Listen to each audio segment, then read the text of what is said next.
baryahan dagaal cusub ayaa soo baxay Idriisliya Nashuuc Caraalo.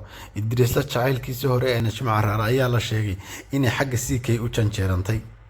Idriisla waayahan qayladiisa ayaa badatay oo waxalku fiidiyoodo kale ka hadli jiray dad kala qabsan jiray. Hadda isagii ay tala ku yaraatay. Waxa la yidaaco halka ay macluul ugu barato ay macluul ugu dhimataa. ninka Idriisla gabadhii uu jeclaa muddada saaxiibka laha uu la sheekaysan jiray ayaa laga qaaday halka weerarka uu ku soo qaaday ninka la dhaho CK ayaa hadda waxa la sheegayaa inuu isagu aad u guuleysanayo maadaama uu looyarkiisu adag yahay. CK looyarkiisa ayaa wuxuu noo sheegay inuu isagu guuleysanayo halka Idriisla looyarkiisu noo sheegay inuu aad u guuldareysanayo maadaama uu gabadha ka tagay.